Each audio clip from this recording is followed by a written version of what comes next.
Hey YouTube, Natalie here with Canine Performance, and if you are watching this, I am currently answering questions from my Instagram live. So if you have dog training questions, you're looking for some tips, tricks, and advice, I would highly recommend checking us out on Instagram so you can participate in these live stream Q&As. You can find my Instagram handle in the description below. It's also Canine Performance, CANINE_performance. So hopefully I'll see you guys over there.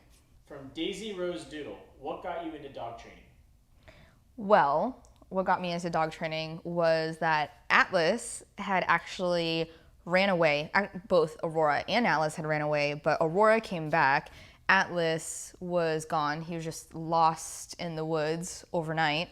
And that was just kind of like a wake-up call that our dogs were super out of control and is becoming a safety hazard at that point. But in general, life with them wasn't super easy. They're really rambunctious, barking, pulling on the leash, jumping on people, everything like that. So it was because Atlas ran away. All right, what is your favorite breed from Big Old Mutt? Favorite breed. I have a pretty soft spot in my heart for labs, specifically yellow labs. My first dog growing up that I did a lot of training with, and he was like my sole companion during childhood, was a yellow lab. And just in general, I really like their drive and motivation, and I feel like they're pretty easily trainable. Indy the Dude, what's the longest time it's taken to develop food motivation for your board and trains? Or for a board and train, I suppose. I think that, so it depends on how you define food motivation. There are definitely some board and trains that go home that if their owner were to try and feed them from hand and the relationship is not there, they're probably not going to take food from their owner's hand. And I would say that before they took food from my hand, probably around like the 3-day mark or so. Cool, we got lots of questions coming in. Okay. From hello.yogi, I know it probably varies by dog, but can you do multiple training sessions in a day? Say train 20 minutes, 1 hour break, 20-minute, etc. Yes, absolutely. And I would say that at the beginning of the board and train for dogs that get dropped off, I usually do more sessions with them. They're typically shorter, so I'm training like 3 to 8 to 10 minutes or so, and then they'll have a break, and maybe it'll only be about 2 hours, and then we'll do another training session. Sometimes it's just leash pressure, sometimes it's just hanging out. Maybe we're actually doing like a real training session with them. But I usually, have like 2 hours or so that the dog is resting and then do another training session. From ZS Echo, what is your favorite thing about dog training and why?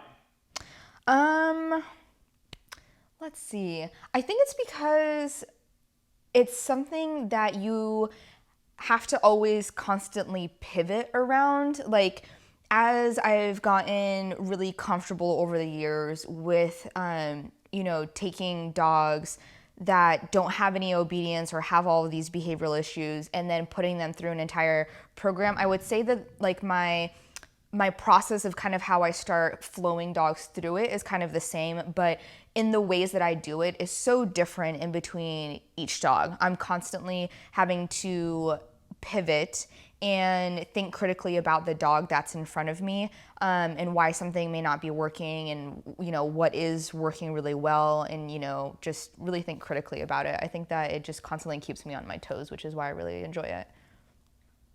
From Sarah Lynch _45, would you have any advice for females wanting to get into the dog training industry?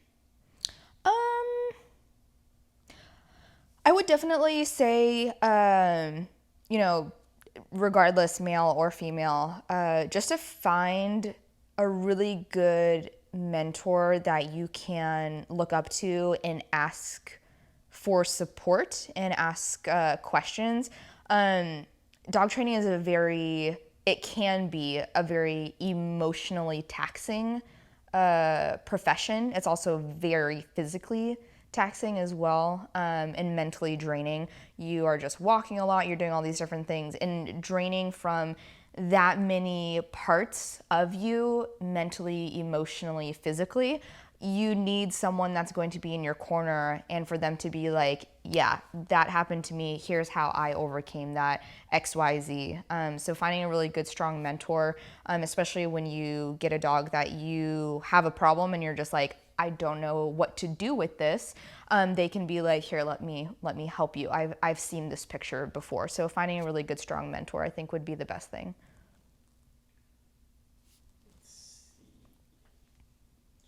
Trying to find questions that are kind of similar to one another. From the dream team, we kind of already partially answered this, but what age did you start training and what age did you start professionally? Maybe it'd help if you tell people how old you are now. Oh, I'm 27 now. I've had my own business with Matt, who is behind the camera, for it's been a year, 2 weeks, over a year that we've had our own business. And then I did training for like 2 years before that. And then, growing up, I've always had dogs. Like I said, my yellow lab buddy did a lot of training with him growing up. Nothing like, I didn't know what I was doing, but I was able to, teach him some like pretty basic things, like good solid recall, sit down, roll over, jump, shake, those different sorts of things. So yeah. Here's a good one. Everest the Labrador. Interesting.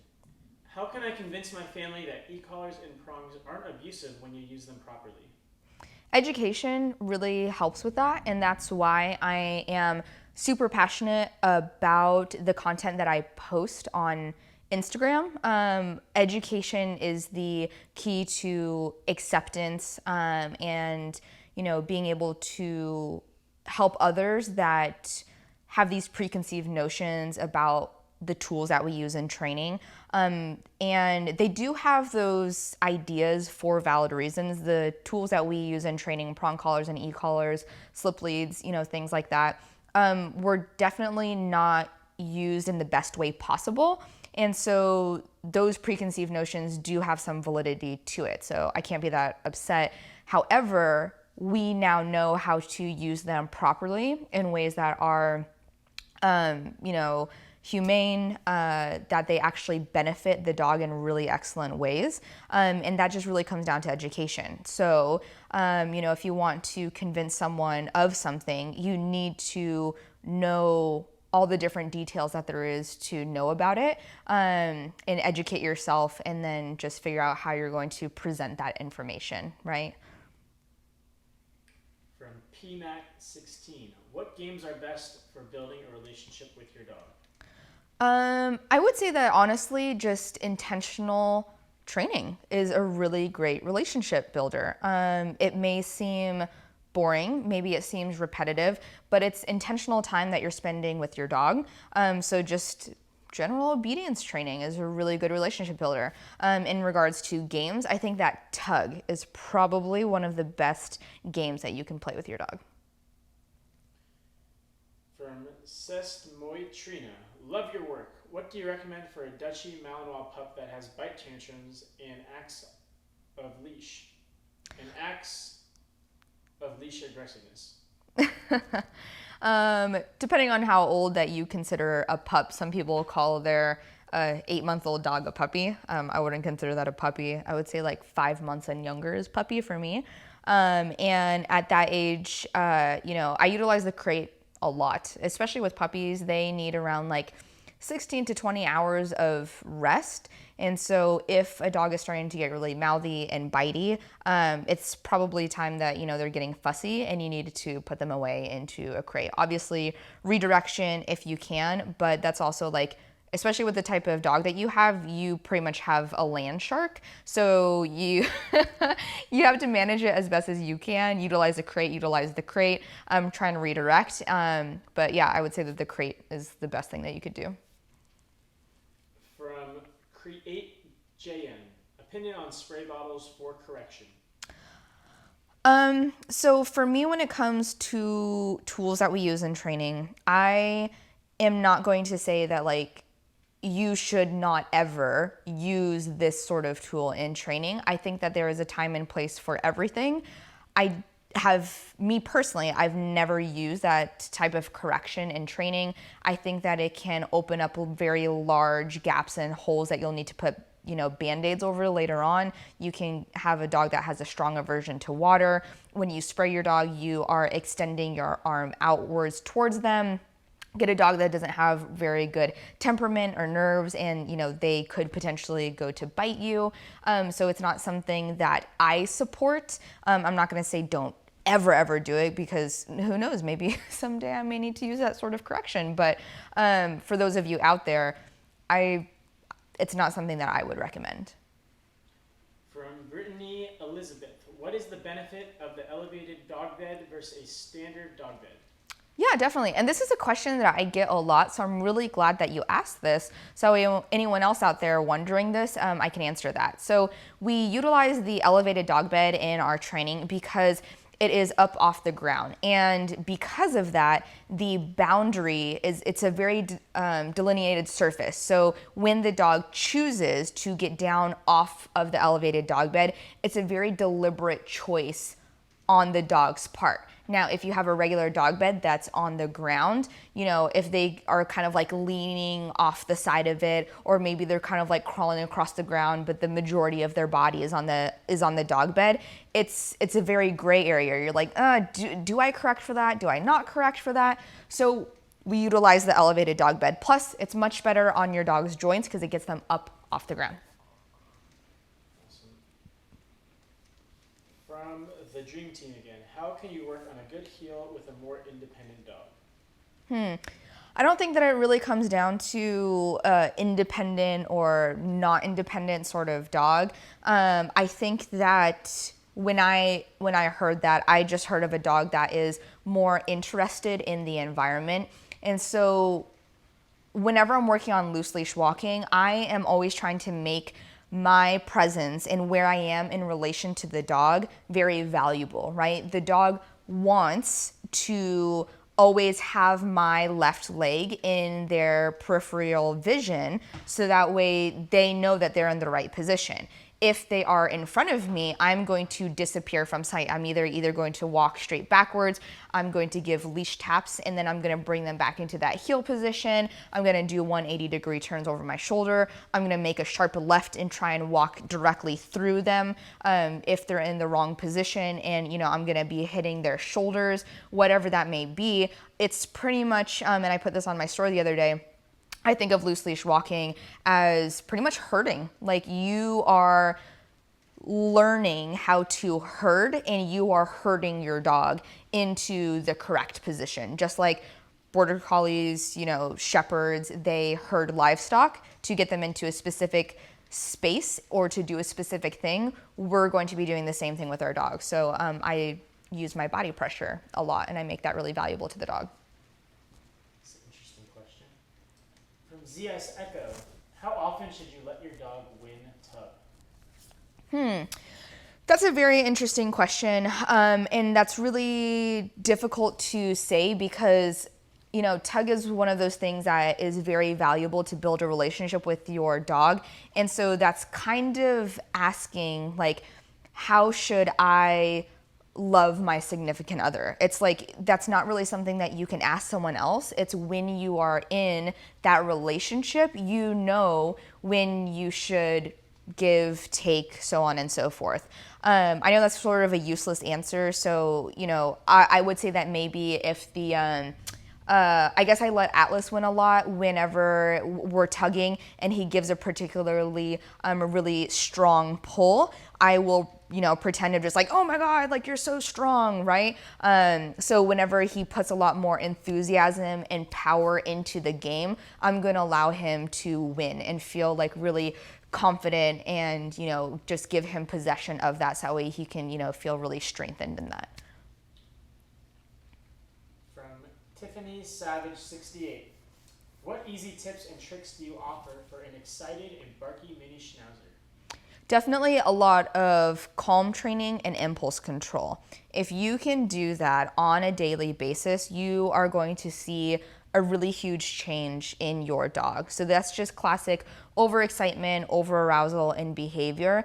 And working on calm and having your dog practice that state of mind more is going to make your dog calm in all other areas of their life. And a lot of barking and those sorts of behaviors is just a lack of impulse control. So lots of impulse control. You can utilize this in games, at the door, crate, around food, practice tethered decompression, all these different things you can find on my online training platform, which I would definitely recommend if you guys are in here to go ahead and check that out. As always, I want you guys to check out the information and look at the community that's in there. So we do have the 7-day free trial. I saw a good question in the chat. I'm going to break my rule for Juliana_Barna because I think it's a good question. Do you ever have a dog that doesn't respond to the e-collar or a dog that redirects on you when you give a correction? Yes, actually. The little beagle puppy that I had, very, very low frustration and stress tolerance levels. He had a very hard time being on leash. He had a hard time being away from people, even though he could not interact with humans in a polite or appropriate way. He was constantly not just biting, but also tearing at clothing as well. And the first couple of days, with him, giving him a prong collar correction, he tried to redirect and actually successfully nipped my leg. And that's just from, he's never been told no in any sort of meaningful way. And so there's definitely dogs out there that are like that, even dogs that are pretty young, like at 6 months old. In regards to not responding to the e-collar, I've definitely had dogs that when in a particular state of mind, they had to have that higher levels of communication, but I've never had a dog just not respond to the e-collar. Yeah. From Northy the Dude, when is the earliest I can introduce my puppy to an e-collar? So the answer on paper is 6 months, but and that's kind of the industry standard. If you were to ask any trainer, they're gonna, type away 6 months old. Here's my answer though. There are some dogs out there that as early as 3 or 4 months are ready for the e-collar. There are some dogs out there that 8 to 9 months old, not going to be ready for the e-collar. And I would say that a professional is the only one that is going to be able to really help decide that. Now, the reason why we say at 6 months old, typically that's when the dog is going to have enough mental and physical and emotional maturity that they are going to be able to understand these different tools that we are implementing. If you are going to be working with an e-collar at home and you are going to DIY that yourself, I would really strongly recommend that you, wait until your dog is older, like 7-8 months or so, preferably 8 months. And if you want to do it at that 6 month mark, I really do strongly recommend that you get in touch with a balance trainer to help you condition your dog to the e-collar. Let's see here. From Darby9691, how do you get your dog to recognize you as the quote-unquote pack leader? The 5 pillars of dog training. That's pretty much exactly what, if you don't know what that is, the 5 pillars is timing, motivation, clear communication, consistency, and relationship and leadership. And so it really comes down to, do you have structure in your house? Do you have boundaries? Do you hold your dog accountable for poor decisions of behavior? Do you spend intentional time training with your dog? Are you the gateway to all good things in your dog's life, right? It's building a relationship by living intentionally with your dog. And that's why we had created the 5-pillar challenge, which is you need to practice impulse control every single day around the crate, doors, and food. You need to take your dog on 2 structured walks a day. You need to have boundaries on no being on the bed, no being on the furniture, and then hand feed your dog at least once a day. And so that was our quote unquote recipe for helping dog owners and dog enthusiasts like yourself to, have your dog see you as that quote unquote pack leader. From Ariel Lovely, advice Advice for a dog barking in the crate when you are out of the door and cannot correct them. E-collar. E-collar? E-collar. The bark collar. Yeah, I mean, if you want to stick around so that way you can correct, you can utilize the e-collar, or you can also get a bark collar as well. Both of them are going to work.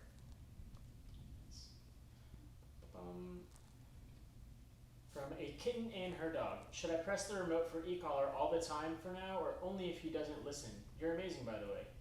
Thank you. So when you are in the conditioning phase, I utilize negative reinforcement, which is the continuous stim of the e-collar, and overlay that over known commands. So I tell the dog to climb. I'm going to press and hold the stim at that low reactionary level until the dog completes the command.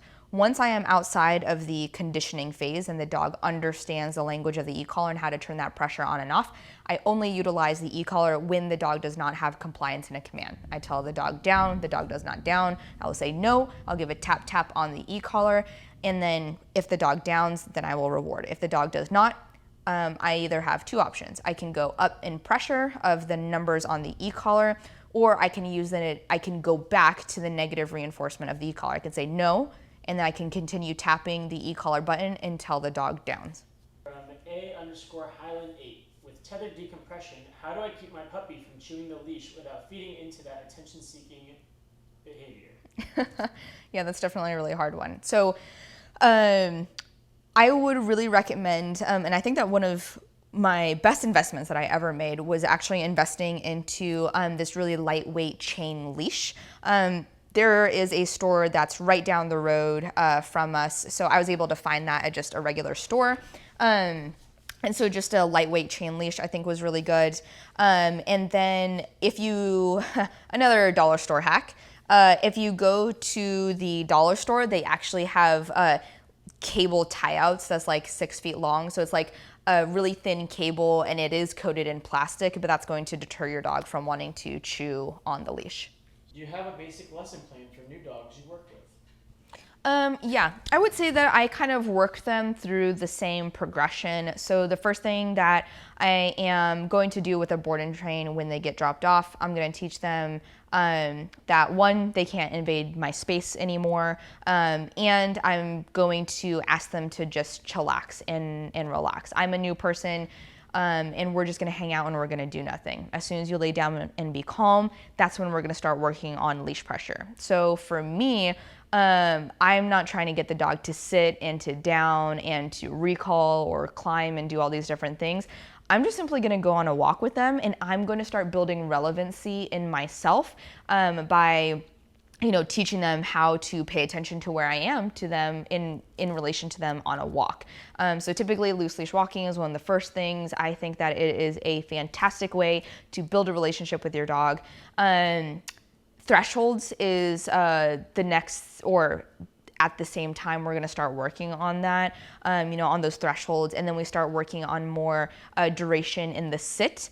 And then I teach the climb command fairly quickly because that's how I utilize the conditioning for the e-collar, and then down and then recall. Recall is almost always the last thing, just because it is something so strongly based on the relationship that you have with the dog. So honestly, most of the time, recall is the last thing that I work with my board and trains, and I don't really need to do all that much work with it because I have so much relevancy and it's just a strong relationship with the dog that it's really easy to work on. From Darby9691, any preferences on collars versus harnesses? Yeah, definitely. So it really depends on what you're going to be utilizing these tools for, right? So I think that harnesses are great for building motivation, right? And so when it comes to a harness, we are allowing the dog to put their full weight and all of their intention towards one specific goal, right? And they can really push into that harness, and it builds a lot of frustration.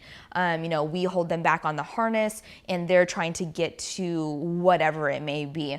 And that frustration of not being able to get to what they want builds motivation, right? So if I really want the dog to be motivated, say I want a really powerful and strong recall, I'm going to do a restrained recall where I'm going to hold the dog on of harness or restrain them in some way, and then have another handler, and that handler is going to call the dog, and that's going to, build up that motivation. That's what I like really using the harness for.